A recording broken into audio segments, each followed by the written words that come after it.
You ever think about how fast a life can just fall apart? How one single choice, maybe even just one sentence, can be like a wrecking ball to everything you've ever built?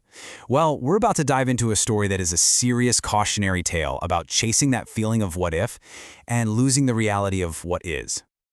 Just let that sink in for a second. Imagine those words hanging in the air. This is it. This is the sentence. It's the point of no return. It's a weapon, plain and simple. And in this story, man, it hits its target dead on. So, how does that even happen? How do you get to a place where you say something like that? Well, to get it, we have to go back to the beginning. We have to talk about a woman named Kelly who felt like her life was just a little too quiet, a little too predictable, and she made a choice that was going to change absolutely everything. You know, this whole thing didn't start with some big dramatic blow-up. Nope, it started with something way more common, something quieter. That slow, creeping feeling that the spark in your marriage is just gone. And this right here really shows you what was going on in Kelly's head. On the left, that's the man she married, Carter, her best friend. But on the right, that's who she saw now, a stranger who came home from the warehouse, grunted a hello, and just stared at the TV. That stability she used to love, now, it just felt like he'd given up. And right into that quiet, boring life, ping! A notification pops up, a message from a ghost, basically. Her college ex, Chuck. The guy who was everything her life wasn't anymore. Poetry, art, ambition. The one that got away. And that was it. That's all it took. For Kelly, a woman who felt totally invisible, this was like a drug. It was the validation she'd been starving for. Her heart started racing in a way it hadn't in months, and a very dangerous door to the past just swung wide open. So, that one little message? It didn't stay little for long. It spiraled, and fast, into a full-on emotional affair. Kelly started living in two totally separate worlds. Her dull reality with Carter and this exciting, vibrant fantasy with Chuck. I mean, just look at the two worlds she was building in her head. On one side, you've got Carter, the reality, dusty work clothes, rough hands, zoning out in front of the TV. And on the other side, the fantasy, Chuck, tailored jackets, expensive watches, talking about books and travel. She wasn't just catching up with an ex. She was building this perfect, idealized life she thought she was missing out on. And Chuck, man, he knew exactly what to say. He wasn't just saying hi. He was feeding her every single insecurity. Every text like this one just hammered it home for her. You were right to be unhappy. You settled. It was all the justification she needed. And you can see how it happens. It's always small steps, right? It starts with secret texts after her husband's asleep. Then it's a little lie about meeting up with an old friend. Then coffee turns into lunch. And pretty soon, she's not even living in her own life anymore.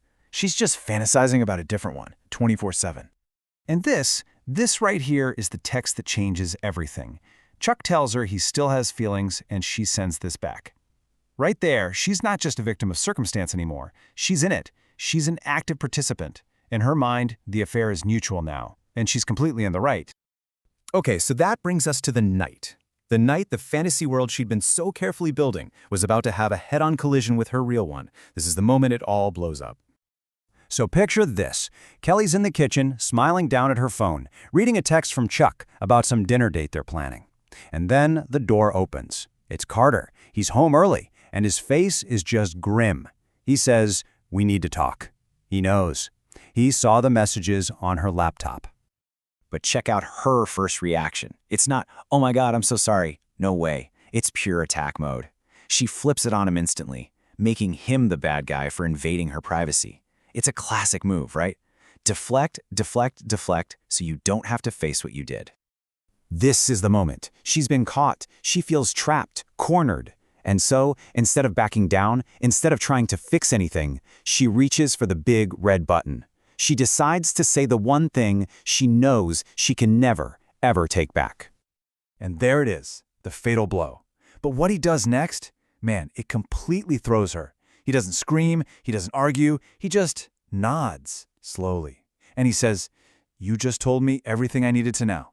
Then he turns around, walks into the bedroom, and starts packing a bag. The huge fight she was ready for, it never came. Just this quiet, devastating ending. So Carter's gone, and for a second, Kelly probably thinks, great, I'm free. The path is clear for me and Chuck. But, a fantasy, it's a fragile thing, and it rarely, if ever, survives contact with actual reality. And just look how fast everything comes crashing down. It is brutal. Day 1, Carter leaves. Day 2, Chuck, her great love, is already getting cold feet. A few days later, divorce papers. And then the final blows. She finds out she's pregnant, and on the same day, Chuck just blocks her number. Gone. The whole life she blew up her marriage for just vanished. These were his last words to her. Listen to this. Pure gaslighting. He rewrites their entire story, saying it was just fun, and now he can't get involved in her drama. The guy who poured gasoline on her smoldering dissatisfaction now wants nothing to do with the inferno he helped create. So, that's it. The fantasy is gone, the marriage is gone, and Kelly is left to pick up the pieces of a new, very harsh reality she created all by herself. A reality that looks nothing like the new life her ex-husband starts to build.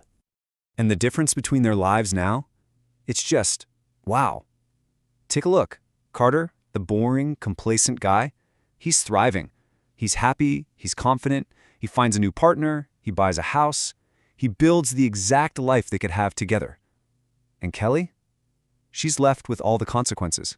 Struggling for money, raising another man's child by herself, stuck in a tiny apartment. And that's when it finally hits her, right? The awful, painful truth. Carter wasn't the problem. Her perception of him was the problem. She saw his steady, reliable heart as a weakness, not a strength. She wanted fireworks and drama, and she completely missed the value of what she had all along. And in the end, her own words just sum it all up perfectly. She didn't leave because he was a bad guy. She left because she was bored.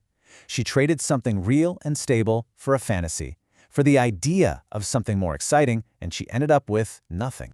So it leaves you with this one big question, doesn't it? Is that fantasy of what if really worth losing what you actually have? This whole story is a powerful reminder that while the grass on the other side might look a whole lot greener, it might just be an illusion that turns to dust the moment you try to touch it.